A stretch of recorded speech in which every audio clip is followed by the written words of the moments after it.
اعوذ باللہ من الشیطان الرجیم بسم اللہ الرحمن الرحیم اللہم صلی علی سیدنا و مولانا محمد وعلی آل سیدنا و مولانا محمد وبارک وسلم وصلوا علیہ انا صلاتی و نسکی و محیای و مماتی للہ رب العالمین۔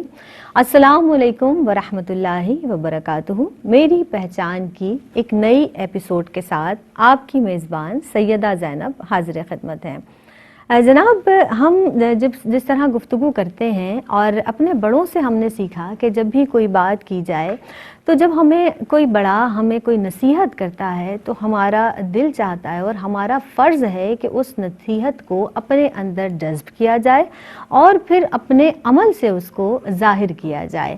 اللہ رب العزت نبی کریم صلی اللہ علیہ وآلہ وسلم سے مخاطب ہے قرآن مجید فرقان حمید میں۔ اللہ تعالیٰ فرماتا ہے، اے نبی آپ انہیں نصیحت کیجئے کہ آپ کا منصب ہے کہ آپ نصیحت فرمائیے۔ اب اس طرح سے جس طرح سے اللہ کے رسول صلی اللہ علیہ وسلم نے بھی ارشاد فرمایا کہ دین نصیحت اور خیر خواہی ہے، یعنی پورا دین نصیحت اور خیر خواہی کے ساتھ موجود ہے۔ اب جس طرح سے ہم بات کرتے ہیں کہ ہر شخص کو جناب دنیا میں نصیحت کی ضرورت ہوتی ہے اور کوئی شخص ایسا نہیں کہ جس کو نصیحت کی ضرورت نہیں۔ اب جب ہم بات کرتے ہیں نصیحت کی تو ہمارے اندر ہم جس کو نصیحت کرتے ہیں خیر خواہی بھی ہے، بھلائی بھی ہے، اور اس نصیحت میں اس شخص کے لیے کلی طور پر پورا مکمل اخلاص شامل ہوتا ہے۔ جب بھی ایک اصول ہے کہ جب نصیحت کی جائے تو ہمارا جو بولنے والے کا مخاطب ہے وہ خود بھی ہونا چاہیے، یعنی نصیحت اپنے عمل سے اسٹارٹ کی جائے، یعنی اپنے آپ سے اپنی ذات سے شروع کی جائے، اور نصیحت تو ہے ہی عمل، یعنی عمل سے ظاہر ہونا ہے۔ اب ہم بہت خوبصورت باتیں کر رہے ہیں، بہت خوبصورت واعظ و بیان کر رہے ہیں، بہت اچھے انداز سے آپ کے سامنے کوئی چیز پیش کی جا رہی ہے، اگر وہ عمل سے خالی ہے تو ظاہر ہے وہ پھر خالی صرف لفظ رہ جائیں گے، اس میں عمل نہیں ہوگا۔ اس سے کیا ہوگا کہ ہم بہت اچھے خوش گفتار اور خوش کلام واعظ تو پیدا کر سکتے ہیں، بہت اچھے خطیب پیدا کر سکتے ہیں، بہت اچھے داد دینے والے پیدا ہو سکتے ہیں کہ واہ بھائی کیا بات کہی اور بہت خوبصورت بات ہے، کیا انداز ہے، کیا لفظ ہیں، لیکن وہ چیز عمل سے ہمیں دور کرتی چلی جاتی ہے۔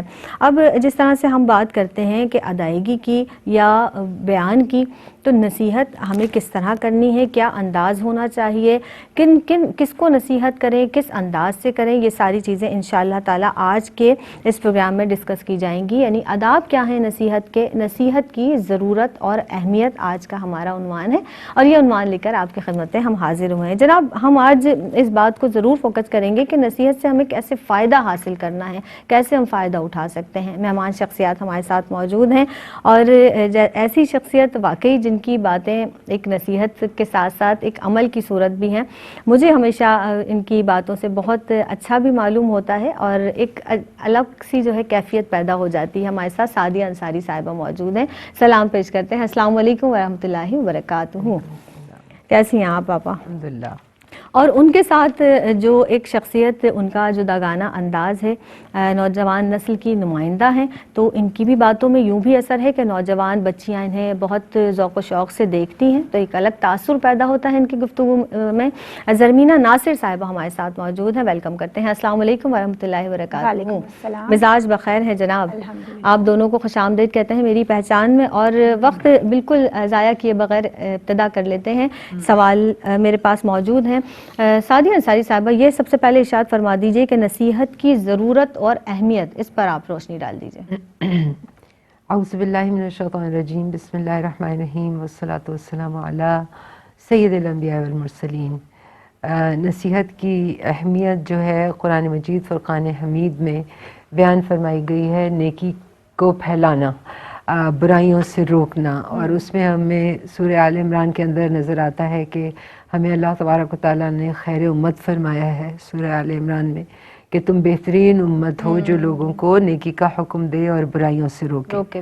پھر دوسری جگہ سورہ توبہ کی 71 نمبر کی آیت کے اندر اللہ تبارک و تعالیٰ ارشاد فرما رہے ہیں کہ مومنین ایک دوسرے کے معاون اور مددگار ہیں، اور بھلائی کو پھیلانے والے، بھلائیوں کی طرف لے جانے والے، اور بدی سے روکنے والے۔ اسی طرح تعاونوا بالبر علی التقوی سورہ مائدہ کے اندر تعاون علی البر والتقوی میں بھی یہی پیغام ہے کہ ہم جو ہے ایک دوسرے کے معاون ہیں اور مددگار ہیں کہ ہم نیکی اور تقوی پر دوسرے کو تعاون کریں ایک دوسرے کے ساتھ. یہ خصائل حمیدہ میں سے ہے نصیحت کرنا جو ہے، اور کسی کو اچھائی کے راستے کی طرف ظاہر ہے ہم لے کر آ رہے ہیں یا برائی کے راستے سے روک رہے ہیں. ہر مسلمان جو آزاد ہے، بالغ ہے، شعور رکھتا ہے، عاقل ہے، اور جس کو معروف اور منکر کی واقفیت ہے اس پر نصیحت واجب ہے کرنا ہر ایک کو. قرآن و سنت کی روح سے وہ نصیحت کر سکتا ہے. قرآن اور سنت رسول اللہ صلی اللہ تعالیٰ علیہ وآلہ وسلم میں کثیر تعداد کے اندر آپ کو ملیں گے ہر طبقہ انسانیت کے لیے نصائح بھی ملیں گے اور اس کے طریقہ کار بھی ملے گا. اور پھر یہ کہ اچھے انداز میں نصیحت کرنے کا طریقہ بھی، تذکرہ بھی، اور اس کے ثمرات بھی اور نتائج بھی، یہ سارے کے سارے قرآن مجید فرقان حمید میں موجود ہیں. جس شخص کو نصیحت کی جا رہی ہو اس کی بھلائی اور خیر خواہی کے ارادے کو دراصل نصیحت کہتے ہیں. تو اسی طور پر کرنی چاہیے جیسے کہ قرآن کا حکم ہے. جیسے کہ اللہ تبارک و تعالیٰ ارشاد فرما رہے ہیں سورہ النحل کے اندر کہ اللہ تمہیں عدل، احسان، قرابت داروں کی امداد کا حکم دیتا ہے، اور اور پھر اللہ پاک فرماتے ہیں کہ میں تمہیں اس لیے نصیحت کرتا ہوں کہ تم قبول کرو اس کو اور یاد رکھو. تو یہ سورہ نحل میں فرمایا. اسی طرح سورہ اعراف کے اندر آپ دیکھیں گے 62 سے 79 آیات تک 3 انبیاء علیہ السلام کا اللہ تبارک و تعالیٰ نے ذکر فرمایا، ان کے احوال اور ان کی نصیحت کا ذکر فرمایا ہے. تو یہ قرآن مجید فرقان حمید میں آپ کو بار بار ملے گا. جیسے سورہ لقمان ہے، اس میں حضرت لقمان جو کہ اللہ کے بہت نیک بندے ہیں اور جو صاحب حکمت ہیں، وہ اپنے بیٹے کو جو ہے سب سے پہلے نصیحت فرما رہے ہیں اور سب سے پہلے اللہ کی عبادت اور اس کی توحید کا درس دیتے ہیں، اور اس میں بھی چند اخلاقی امور ہیں جو بیان کرتے ہیں. پھر دو نصیحتوں کا تعلق عبادات سے ہے، اور پھر اس کے بعد باقی ماندہ کا تعلق معاملات اور رہن سہن سے بھی ہے. شرک سے اجتناب کا حکم فرمایا انہوں نے اپنے بیٹے کو. یہ نصیحت ہے، یہ احساس دلایا کہ رب ہر وقت تمہیں دیکھ رہا ہے، لہٰذا اپنے ہر عمل کو اس طرح سے لے کر چلو. مصائب پر صبر کرو، تکبر سے اجتناب کرنا، تمہاری رفتار اور تمہاری آواز بہت میانہ روی والی ہو. یعنی یہ تمام جو ہمیں نظر آتی ہیں کیفیات. حضور پر نور علیہ السلام کا ارشاد پاک ہے کہ تم قطعاً بھلائی کا حکم دو گے اور برائی سے روکو گے، ورنہ اللہ تبارک و تعالیٰ تمہارے نیکوں پر بروں کو مسلط کر دے گا. اور پھر تم دعا مانگو گے اور وہ قبول نہیں ہوگی. یعنی نیک جو ہے وہ دعا مانگیں گے اور قبول نہیں ہوگی. دوسری جگہ پر آپ صلی اللہ تعالیٰ علیہ وآلہ وسلم کا ارشاد پاک ہے کہ کسی قوم کے اندر جب گناہ بہت زیادہ پھیل جاتے ہیں تو لوگ بدلنے کی طاقت رکھتے ہوئے جب اس کو نہ بدلیں نصیحت سے، یعنی اس میں بریکٹ میں آ گیا، تو اللہ کی طرف سے سب پر توبہ سے پہلے عمومی عذاب. اللہ اکبر، اللہ اکبر. زرمینہ آپ موجود ہیں، ارشاد فرما دیجئے کہ نصیحت کے جو فوائد ہیں اس کے اثرات کیا کیا ہیں، فرمائیے گا. شکریہ زینب. بسم اللہ الرحمن الرحیم. نصیحت بہت ہی خوبصورت موضوع ہے اور ہم سب کے لیے سیکھنے کا ایک خوبصورت مرحلہ بھی ہے. انسان کو زندگی میں مختلف مصائب کا بھی سامنا کرنا پڑتا ہے، اپس اینڈ ڈاؤن زندگی کا حصہ ہوتے ہیں. ایسے میں اگر بڑے اپنے چھوٹوں کو اچھی نصیحت دیں گے، اچھا مشورہ، تو ان کی دنیا اور آخرت سنور سکتی ہے. نصیحت ہمارے لیے بہت آشنا سا لفظ ہے، قرآن و حدیث کے ذریعے ہم تک پہنچ رہی ہے، جو ہمارے لیے یقیناً رہنمائی ہی رہنمائی ہے. اس کے بے حد فوائد ہیں. اگر ہم اس کو پازیٹیولی اپنی زندگی میں شامل کریں تو اس کے بڑے اچھے اثرات دیکھنے کو ہمیں ملتے ہیں. اس کے بے حد فوائد ہیں. نصیحت اہل ایمان کی صفت ہے اور مومنین کے فضائل میں سے ہے، اور اللہ رب العزت بھی اس کو بے حد پسند کرتا ہے کیونکہ یہ انسانیت کے لیے، مومنین کے لیے، مسلمانوں کے لیے نفع بخشی کا سامان کرتی ہے. اب اس کے فوائد کی جانب جایا جائے تو ہم جانتے ہیں انسان یا تو خود تجربہ کرتا ہے یا پھر دوسروں کے تجربات سے، ایکسپیرینس سے فائدہ اٹھاتا ہے. اور جب وہ دوسروں کے تجربات سے فائدہ حاصل کرتا ہے تو اس کا اپنا ٹائم ویسٹ ہونے سے بچ جاتا ہے، اور چونکہ وہ نالج گین کر رہا ہے، اپنے بزرگوں کی بات پر عمل کرنے کی کوشش کر رہا ہے، اور اس کے بزرگوں کی زندگی کا نچوڑ ہوتی ہیں وہ باتیں. جب وہ ان تجربات سے فائدہ اٹھاتا ہے، اس نالج پر، اس انفارمیشن پر، اس نصیحت پر، اس اچھے مشورے پر عمل کرنے کی کوشش کرتا ہے، تو یہ راستے اس کی زندگی کے آسان ہوتے چلے جاتے ہیں، اس کی زندگی میں ظاہری اور باطنی بھلائیاں اس کو عطا ہوتی چلی جاتی ہیں. پھر آپ نصیحت کے مزید فوائد کے حوالے سے بات کریں تو چونکہ معاشرے میں انسان کو بہت سارے پرابلمز کو فیس کرنا پڑتا ہے، جب انسان کسی بھی نصیحت پر عمل عمل کرتا ہے تو وہ اس کے لیے خیر خواہی کا باعث بنتی ہیں اور پھر یقیناً معاشرے کے اندر وہ خیر خواہی کو پھیلاتا ہے. اور حدیث مبارکہ کا مفہوم بھی یہی ہے کہ جب ایک انسان خیر خواہی کو پھیلاتا ہے یا کسی کو اچھا مشورہ دیتا ہے تو اس کو بھی اتنا ہی ثواب ملتا ہے جتنا خیر خواہی کی بات کرنے والے کو ثواب ملتا ہے. اور ہم سب جانتے ہیں سورہ عصر کی آیات کا مفہوم یہ ہے کہ انسان خسارے میں ہے. بے شک انسان خسارے میں سوائے ان لوگوں کے جو ایمان لائے, جنہوں نے عمل نیک کی, عمل صالحہ کیے اور حق بات کی, تاکید کی اور صبر کی تلقین کی. اب دیکھیں راہ حق میں انسان کو کس قدر مشکلات کا سامنا کرنا پڑتا ہے, بہت ساری پرابلمز بھی آتی ہیں. ایسے میں صبر کی تاکید کرنا اور صبر کرنا اور ایسی نصیحت کو پھیلانا ہمارے لیے باعث خیر خواہی ہے. اور حدیث مبارکہ کا مفہوم ہے کہ جب ایک انسان کسی کے لیے خیر خواہی سوچتا ہے, اچھی نصیحت اس کو کرتا ہے, تو اس کے لیے بلوں کے اندر چیونٹیاں اور جو سمندر کے اندر موجود مچھلیاں وہ اس کے لیے دعا استغفار کرتی ہیں. تو نصیحت کتنا پیارا عمل ہے, اس کے یہ باعث خیر ہے, باعث بھلائی ہے. کیونکہ دین اسلام میں جو ہماری کتاب ہدایت ہے قرآن پاک, اس کو کتاب ہدایت فرمائے گا, کتاب مبین ہے, ہمارے لیے نصیحت ہے. اس میں اللہ پاک کے خوبصورت میسیجز ہیں اور آپ صلی اللہ علیہ وآلہ وسلم کو جیسے فرمایا گیا کہ آپ ان کو یاد دہانی کے لیے نصیحت کروائیے. تو جب آپ صلی اللہ علیہ وآلہ وسلم ہمیں نصیحت فرمائیں گے تو مومنین کے لیے, مسلمانوں کے لیے وہ باعث خیر اور خیر خواہی کا عمل بنتا چلا جاتا ہے. پھر آپ معاشرتی اسپیکٹ سے دیکھیں تو انسان کو بہتر فیصلوں کی قوت اللہ کی طرف سے عطا ہو جاتی ہے. انسان شیطان کے شر سے باز رہ جاتا ہے, اس کو ہدایت کا نور عطا ہو جاتا ہے, اس کا دل ایمان سے منور ہو جاتا ہے. اور اگر انسان گناہ گار ہے, فسق و فجور میں مبتلا ہے خدا نخواستہ, تو وہ راہ راست پر آ جاتا ہے, اس کو اللہ کی طرف سے توبہ کی توفیق عطا ہو جاتی ہے. تو اتنا پیارا عمل, اسی لیے تو صحبت صالحین پر بھی فوکس کیا گیا, کیونکہ انسان اس صحبت میں رہتے ہوئے جب وہ اپنے من کے پیالے کو دھو کے وہاں بیٹھتا ہے تو اس کی روحانی بیماریاں آہستہ آہستہ دور ہوتی چلی جاتی ہیں. اور جب احترام سے, عزت کے پہلو کو مد نظر رکھ کر ایک شخص کو نصیحت کی جاتی ہے تو اس شخص جو نصیحت کرنے والا ہے اس کو بھی ثواب ملتا ہے بے شک, اور جس کو نصیحت عطا ہوتی ہے, جس کو نصیحت کی جا رہی ہوتی ہے, اس کی زندگی بھی سنور جاتی ہے اور ظاہر اور باطن اس کے روشن ہوتے چلے جاتے ہیں. سبحان اللہ, سبحان اللہ. اب جس طرح سے شیخ عبد القادر جیلانی رحمۃ اللہ تعالیٰ علیہ کے تعلق سے اگر ہم دیکھیں تو انہوں نے اپنی والدہ کی جو نصیحت تھی اس پر عمل کیا اور وقت کے ولی کامل ٹھہرے, ولی اللہ بن گئے, اللہ رب العزت کے قریب قرب والے بندے, اور آج تک لوگ یاد کرتے ہیں. اور نصیحت کیا تھی کہ بیٹا کبھی زندگی میں جھوٹ نہ بولنا. تو نصیحت کی ضرورت اور اہمیت کے تعلق سے آج پروگرام کیا جا رہا ہے. جناب اس وقت ہمیں وقفے پر جانا ہے, حاضر ہوتے ہیں اس مختصر سے وقفے کے بعد. السلام علیکم ورحمۃ اللہ وبرکاتہ. آپ دیکھ رہے ہیں پروگرام میری پہچان, اور میری پہچان میں آپ سب کا ایک مرتبہ پھر خیر مقدم ہے. جناب عنوان لے کر ہم آپ کی خدمت میں حاضر ہوئے ہیں اور وہ یہ ہے کہ نصیحت کی ضرورت اور اہمیت, اور اس تعلق سے گفتگو جاری ہے. سعدیہ انصاری صاحبہ ہمارے ساتھ موجود ہیں اور زرمینہ ناصر صاحبہ تشریف فرما ہیں. سعدیہ انصاری صاحبہ آپ کی جانب بڑھوں گی, اور جس طرح سے ابتدائیہ میں بھی میں نے ذکر کیا کہ کچھ آداب ہوتے ہیں نصیحت کے, آپ فرما دیجئے کہ نصیحت کے آداب کیا ہیں, کس انداز سے نصیحت کرنی چاہیے؟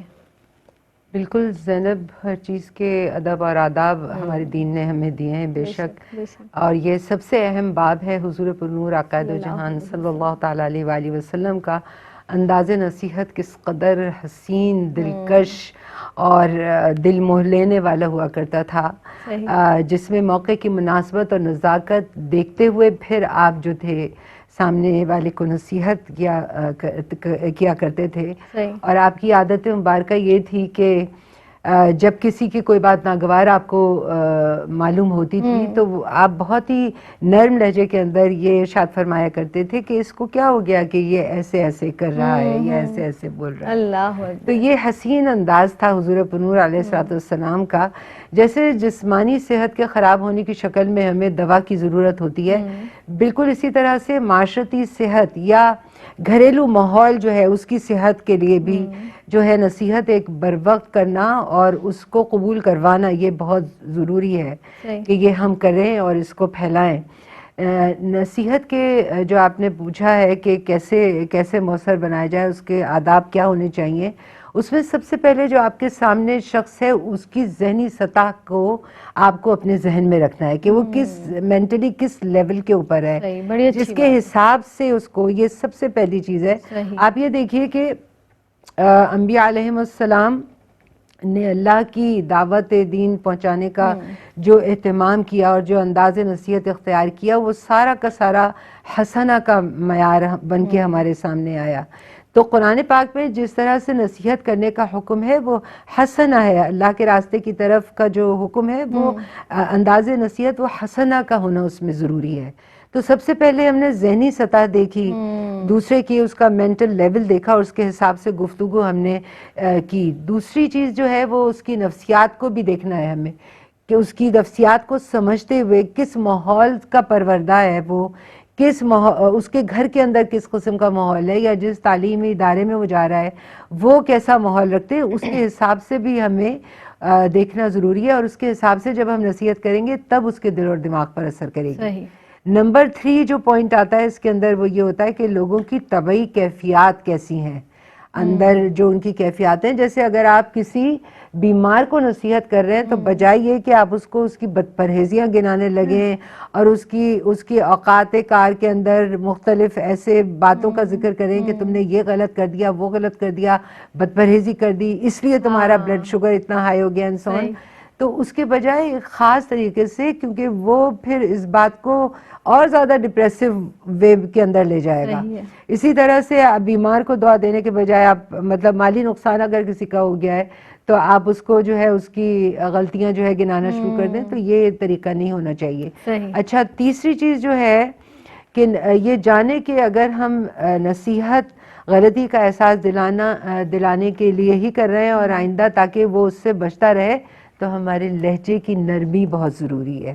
بہت اہم بات ہے کہ ہمارا لہجہ بہت زیادہ نرم ہو، اس کو لگے کہ ہم اس سے محبت کے سبب یا اس سے دوستی کے سبب یا اس کی بہتری اور بھلائی کے سبب سے ہم یہ بات کر رہے ہیں. اس کے بعد جو اور یہ حضور پرنور علیہ السلام کا بھی ارشاد پاک ہے کہ جو نرمی سے محروم ہوا وہ ہر خیر سے محروم ہوا.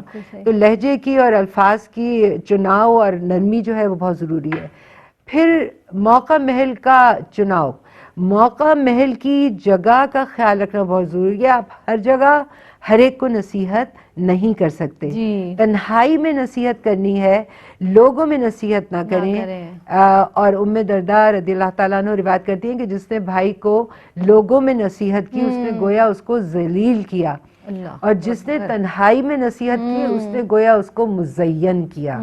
تو یہ تمام آداب ہیں جو ہمیں ملحوظ خاطر رکھتے ہوئے پھر نصیحت کرنی چاہیے. یعنی ایسے الفاظ کا استعمال نہ کریں کہ کسی کی دل آزاری ہو، بہت سختی کے ساتھ بات نہ کی جائے اور نرمی کے ساتھ، جیسا کہ آپا نے بھی ارشاد فرمایا. اور ایک بات اور بھی ہے کہ ہر شخص میں ہر بات کو جذب کرنے کی صلاحیت نہیں ہوتی. تو ایسی بات کیجئے سامنے والے سے کہ جس کا ہمیں پتہ ہو کہ وہ اس بات کو اچھے طریقے سے بہتر انداز سے جذب کر سکتا ہو. جی زرمینہ، آپ بھی موجود ہیں، میں چاہوں گی آپ کی موجودگی کا بھی بھرپور فائدہ اٹھایا جائے. تو نصیحت کس کس کو کی جائے، اور خاص طور پر اولاد کی نصیحت کے تعلق سے، کیونکہ ہم اولاد کی ظاہر بہتری اور چاہتے ہیں، ہر والدین اولاد کی بہتری چاہتا ہے. اولاد کی نصیحت کی جو اہمیت ہے اس تعلق سے کیا فرمائیں گے آپ؟ جی زینب، بہت عمدہ سوال کیا آپ نے. قرآن پاک میں ہم جانتے ہیں کہ امت مسلمہ کو امت وسط اور بہترین امت کہہ کر مخاطب فرمایا گیا، کیونکہ یہ نیکی کا حکم دیتی ہے اور برائی سے روکتی ہے. یعنی اچھی نصیحت، اچھے مشورے معاشرے کے اندر جب پھیلتے چلے جاتے ہیں تو پازیٹیوٹی معاشرے کا حصہ بنتی چلی جاتی ہے. اب ہر انسان کا فرض ہے، جو باشعور ہو، جو عاقل ہو، جو بالغ ہو، جو نالج رکھتا ہو، قرآن و سنت کا اس کو مکمل نالج ہو، تو وہ کسی کو نصیحت کر سکتا ہے. کیونکہ نصیحت کرنا بہت زیادہ ضروری ہے. دین اسلام میں ہم جب اسٹڈی کرتے ہیں تو یہ بات ہمیں معلوم ہوتی ہے اور ہم تک پہنچتی ہے. جب بنی اسرائیل کے حوالے سے ہم اسٹڈی کرتے ہیں تو ذکر ملتا ہے کہ وہاں کے کچھ لوگ ایسے تھے جو فسق و فجور میں اور گناہوں میں مبتلا تھے، اور جب لوگ ان کو روکنے کی کوشش کرتے تھے اور وہ منع نہیں ہوتے تھے، لوگ پھر بھی ان کے ساتھ اٹھنا بیٹھنا، کھانا پینا اور ملنا جلنے کا جو عمل ہے وہ برقرار رکھتے تھے. تو اللہ کی ناراضگی ان پر آئی. تو جو برے لوگوں کے قلوب ہیں، بالکل اسی طرح کے جو پرہیزگاروں کے قلوب ہیں، ان پہ بھی برائی غالب آ گئی. تو یہ اللہ کی ناراضگی کا ذکر آقا علیہ الصلوۃ والسلام نے بارہا فرمایا تاکہ ہم نصیحت کے عمل کو اپنی زندگی کا حصہ بنائے رکھیں. اب آپ نے پوچھا کہ اس کی ابتدا کیسے کی جائے یا کہاں کہاں کس کس کو نصیحت کی جا سکتی ہے. اس کو سٹارٹ ہم اپنے گھر سے کریں گے, اپنی فیملی سے کریں گے, اپنے رشتہ داروں سے کریں گے. ایز وی نو بڑے جو ہیں وہ چھوٹوں کو نصیحت کر سکتے ہیں, ان کو سمجھا سکتے ہیں, ان کو گائیڈ لائن دے سکتے ہیں. پھر حکمران ہیں, اگر وہ دیکھ رہے ہیں کہ معاشرے کے اندر برائی اور گناہ پھیل رہے ہیں تو ان کا یہ اہم فریضہ ہے کہ وہ لوگوں کو روکنے کی کوشش کریں. اور پھر جو علماء مشائخ ہیں وہ اپنے خطبات کے ذریعے, جمعے کے خطبے کے ذریعے, اپنی سپیچز کے ذریعے, اپنے بیانات کے ذریعے لوگوں کے دلوں کو موٹیویٹ کریں, ان کو چینج کرنے کی کوشش کریں, ان میں اچھائی داخل کرنے کی, ان کی اصلاح کرنے کی بھرپور کوشش اس طرح سے کی جا سکتی ہے. اور ایسا کیا جانا بہت زیادہ ضروری ہے. جیسے ابھی حدیث کے مفہوم کا ذکر بھی ہوا کہ جب وہ قوت رکھتے ہوئے بھی حکمران اس برائی کو چینج کرنے کی اور معاشرے کی اصلاح کرنے کی کوشش نہیں کرتے تو توبہ سے پہلے اللہ کا عذاب غالب آ جاتا ہے. اور پھر دیکھیں معاشرہ انتشار کا شکار ہو جاتا ہے, انسان کا وقت, انسان کا سکون, انسان کی صحت برباد ہو جاتی ہے, بے برکتیاں معاشرے کا حصہ بنتی چلی جاتی ہیں اور معاشرے میں خیر اور بھلائی کے کام کم ہوتے چلے جاتے ہیں اور نیگیٹیوٹی معاشرے کا حصہ بنتی چلی جاتی ہے. اب ہم یہ بھی جانتے ہیں کیونکہ بینگ اے مسلم ہماری یہ ذمہ داری ہے, اگر کہیں برائی ہو رہی ہے تو ہم اس کو ہاتھ اور زبان سے روکنے کی کوشش کریں, نہیں تو کم از کم دل میں ضرور اس کو برا جانے. پھر حکمرانوں کی جو ذمہ داری ہے وہ اس حوالے سے بھی بہت بڑھ جاتی ہے کیونکہ ان کی رسائی عوام الناس تک زیادہ بہتر طور سے ہو سکتی ہے. اور جو علماء مشائخ ہیں ان کی بات میں اللہ رب العزت نے تاثیر رکھی ہے, اس لیے وہ معاشرے کو چینج کرنے کی کوشش کر سکتے ہیں.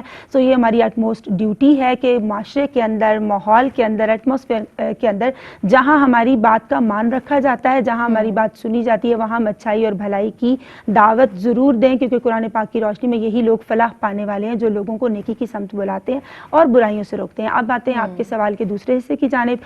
بے شک پیرنٹس کی جو نصیحت ہے اپنے بچوں کے لیے وہ ان کے لیے سرمایہ حیات ہے, کیونکہ جو پیرنٹس ہیں وہ اپنے بچوں کے لیے شجر سایہ دار کی حیثیت رکھتے ہیں.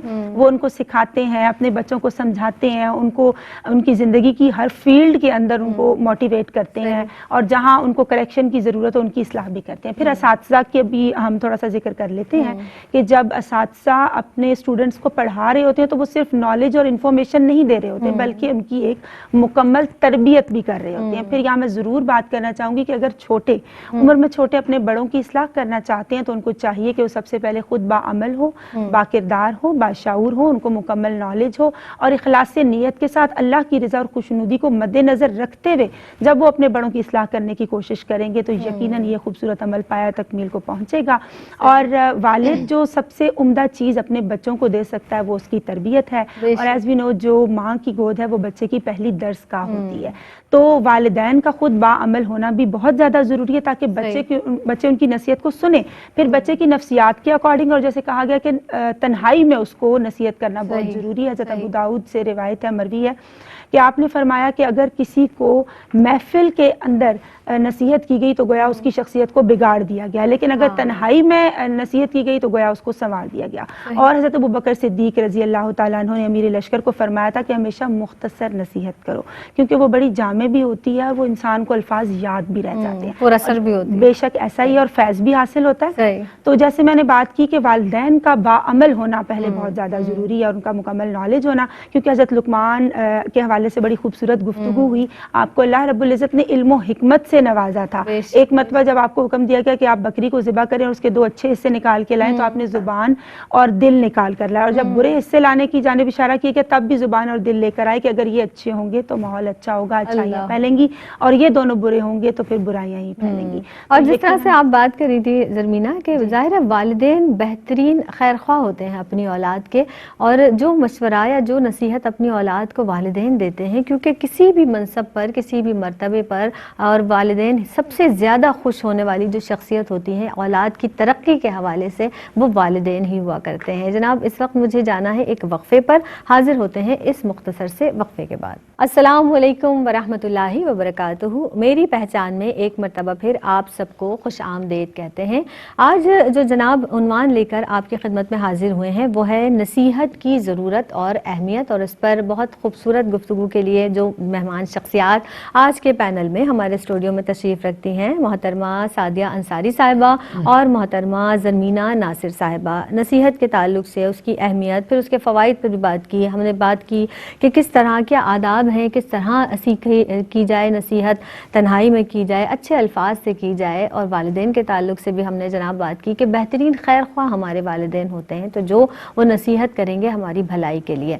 سعدیہ انصاری صاحبہ، اب نصیحت کے تعلق سے اگر بات کی جائے تو دور جدید میں نصیحت کی بہت زیادہ اہمیت ہے، بلکہ اگر یہ کہا جائے تو غلط نہیں ہوگا کہ ایک پروفیشنل کی صورت اختیار کر گیا ہے یہ جو شعبہ ہے.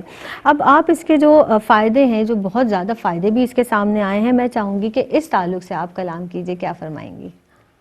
بالکل ایسے ہی ہے کہ آج کل کے دور میں ماڈرن ایج ہے یہ، اس کے اندر اس حوالے سے بڑے بڑے مفکرین کی کتابیں ہیں جو سامنے آئی ہیں اور بہت زیادہ سبق آموز رہی ہیں دنیا کے لیے، جس کے اندر ایک کامیاب زندگی گزارنے کے لیے نصیحتیں کی گئی ہیں، جیسے ڈیل کارنیگی ہیں، ٹونی رابن ہیں، اسٹیفن آکو ہیں.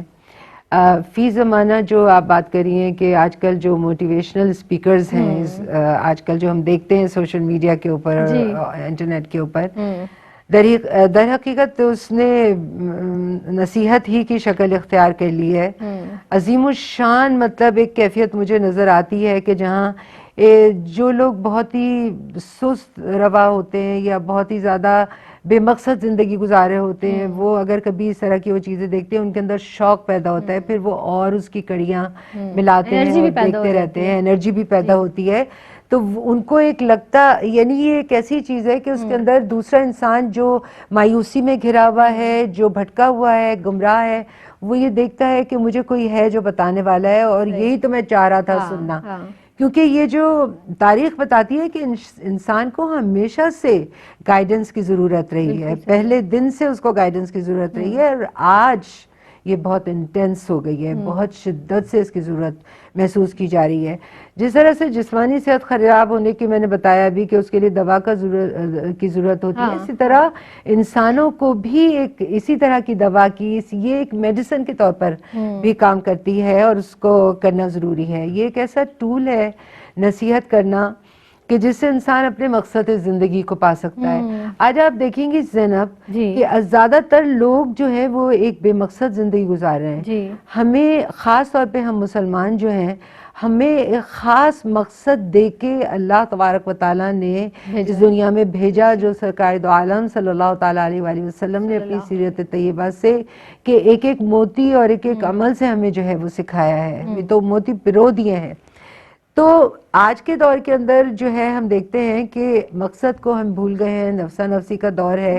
انسان کی بھی شخصیت بڑی کمپلیکسڈ ہے بیسیکلی، بنائی ہے اللہ نے. کیوں بنائی ہے؟ ایکسپلور کرنے کے لیے بنائی ہے نا، اور ٹینڈنسی ٹو ایکسپلور بھی دے دی اللہ نے کہ ہم اپنے آپ کو ایکسپلور کریں کہ ہمیں اللہ نے کیسی کیسی قابلیتیں، کیسی کیسی صلاحیتیں دی ہیں. اب جیسے ایک سمپل سی چیز ہے کہ انسان کی شخصیت کے 5 شعبے ہیں.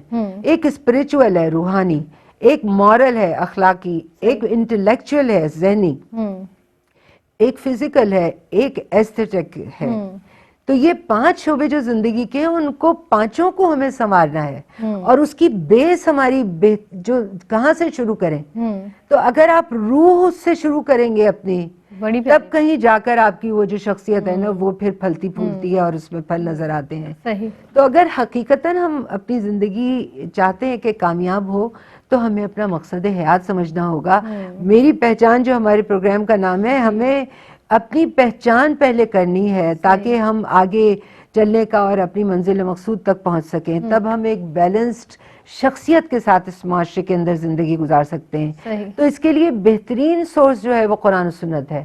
جیسے کہ قرآن کہتا ہے جھوٹ نہ بولو. اب اس کے کس طرح سے وہ نبی مکرم صلی اللہ تعالیٰ علیہ وآلہ وسلم نے اس کو کس طرح سے بیان فرمایا کہ اس کے بولنے کے کتنے برے اثرات ہیں. اب آپ غیر ممالک کے اندر دیکھیے، مغربی ممالک کے اندر honesty is the best policy, اور ہم جو ایک اسلامی معاشرے کا حصہ ہیں، ہمارے لیے آنیسٹی کسی چیز کے اندر نہیں ہے. ہم آنیسٹی کو بالکل بھول چکے ہیں. اسی طرح سے اسکینڈینیوین کنٹریز کے اندر یہ قانون، اچھا انہوں نے قوانین بنا دیے ہیں کہ کسی کی تم چغلی نہیں کر سکتے، آپ کسی کی چغلی نہیں کر سکتے. ایک آفس میں رہتے ہوئے ڈیفرنٹ ڈیسک کے اوپر لوگوں سے دل میلا رکھنا، اور پھر اس کے بعد تو یہ جو پروفیشنل وے جو یہ آیا ہے، یہ جو موٹیویشنل اسپیکرز ہیں یہ اب ہمیں ہر شعبے کے اندر نظر آتے ہیں.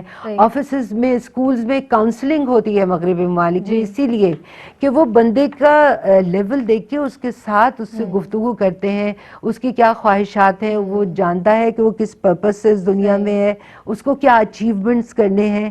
تو یہ ساری چیزیں نفسیاتی اور جسمانی پہلوؤں کو سامنے رکھتے ہوئے ایک بہترین پروگرام ترتیب دے کر، اور پھر اس کے بعد یہ جو موٹیویشنل اسپیکرز ہیں یا یہ جو ہمیں چھوٹے چھوٹے کلپس نظر آتے ہیں جو بہتری کا سبب بن سکتے ہیں، اس کو اور زیادہ فروغ دینا چاہیے. کیونکہ اس کے سب سے بڑا فائدہ یہ ہے کہ آج جتنی قوت کے ساتھ پوری دنیا میں دین اسلام کے اندر لوگ داخل ہو رہے ہیں غیر مسلم، وہ کتنا بڑا یہ اسی کا کارنامہ ہے. یعنی یہ جو اخلاقی تربیت ہے، اور یہی جو ہماری اخلاقی صحت کے لیے بہت زیادہ ضروری ہے، ہماری کردار سازی کے لیے بہت زیادہ ضروری ہے.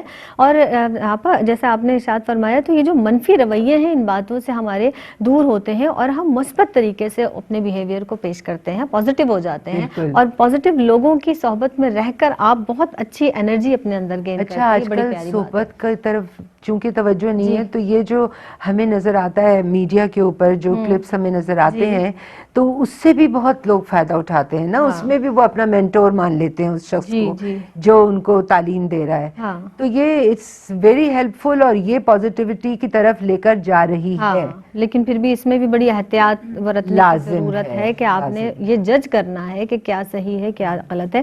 بہت سارے لوگ جو ہیں بہت جلدی چیزوں کو جذب کرنے کی صلاحیت نہیں رکھتے ہیں، تو ان کے لیے بہت زیادہ ضروری ہے کہ ان کو کسی اچھے انسان کے ساتھ بیٹھنا چاہیے. زرمینہ آپ کی طرف آتے ہیں، یہ ارشاد فرمائیے کہ بعض لوگ جس طرح نصیحت کرتے ہیں، ہم اکثر دیکھنے میں آتا ہے جس طرح سے بات بھی کی آپا نے بھی، سعدیہ انصاری صاحبہ نے بھی، کہ اس نصیحت کے بھی تو کچھ انداز ہوتے ہیں نا. تو نصیحت کے نام پر بہت سے لوگ تنقید کرتے ہیں. اس تعلق سے میں چاہوں گی کہ ہماری بہنوں کی ضرور اصلاح کیجیے. کیا کہیں گے آپ؟ بالکل لوگ اس طرح سے کرتے ہیں، لیکن نصیحت برائے تنقید نہیں ہونی چاہیے. اس کا مقصد فقط اصلاح ہونا چاہیے، برائے اصلاح ہونی چاہیے، برائے اصلاح. اور اللہ کی رضا اور خوشنودی کے لیے جب آپ کرتے ہیں تو آپ کا عمل وہ باعث خیر بنتا چلا جاتا ہے.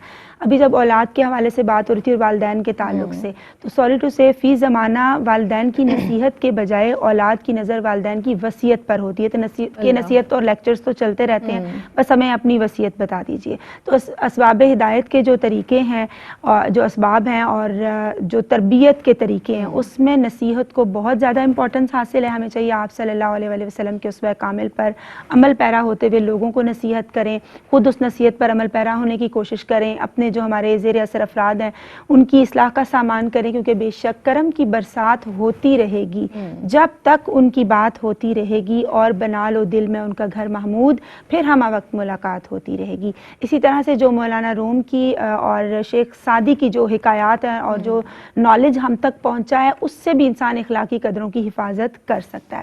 اب آپ نے بات کی ہے کہ یہ اس کا اصلاح کا پہلو کس طرح سے مد نظر رکھا جا سکتا ہے. تو آپ دیکھیں کہ آپ صلی اللہ علیہ وسلم کی خدمت اقدس میں ایک شخص حاضر ہوتا ہے. آپ صلی اللہ علیہ وسلم نے کس طرح سے لوگوں کے بدلاؤ کو اور چینج کو، کس طرح سے پازیٹیوٹی کو معاشرے کا ایک خوبصورت حصہ بنا دیا کہ آپ صلی اللہ علیہ وسلم کی خدمت اقدس میں شخص حاضر ہوتا ہے اور آپ صلی اللہ علیہ وسلم اس کو نصیحت فرماتے ہیں کہ غصہ نہیں کرنا. اب جب وہ واپس جاتا ہے تو اس کے جو قبائل ہیں وہ آپس میں تلواریں بے نیام ہونے کو تھی اور وہ جنگ و جدل پر بالکل کنونس تھے، آمادہ تھے. لیکن اس نے اس نصیحت کو ذہن میں رکھا کہ آپ صلی اللہ علیہ وسلم نے مجھے فرمایا کہ مجھے غصہ نہیں کرنا. اس نے غصہ نہیں کیا، ان کو کول ڈاؤن کیا اور معاملہ اس طرح اچھے طریقے سے حل کی جانب آ گیا. پھر آپ صلی اللہ علیہ وسلم نے ایک شخص کو نصیحت فرمائی تھی کہ جھوٹ کو چھوڑ دو. جب اس نے جھوٹ کو چھوڑا تو باقی بھی معاشرتی اور جو روحانی بیماریاں اس سے دور ہوتی چلی گئی اور وہ ایک اچھا انسان بن کر سامنے آیا، اور پھر یقیناً پازیٹیوٹی معاشرے کا حصہ بنتی چلی جاتی ہے. امام جعفر صادق کے پاس ایک شخص آتا ہے کہ حضور میں تبلیغ کے لیے جانا چاہ رہا ہوں، تو آپ مجھے کوئی نصیحت فرمائیے. تو آپ فرماتے ہیں کہ کوشش کرنا تمہیں اپنی زبان نہ ہلانی پڑے. اب ہم غور کریں تو زبان نہ ہلانی پڑے اور کام بھی تبلیغ کا کرنا ہے. تو آپ نے فرمایا تمہارا عمل بولے، تمہارا کردار بولے، تمہارا اخلاق بولے، تمہارا اخلاص بولے. تو اس طریقے سے ہم ڈیفینیٹلی نصیحت کا جو عمل ہے اس کو پایہ تکمیل تک پہنچا سکتے سکتے ہیں کیونکہ ہمارا مقصد فقط اصلاح ہے.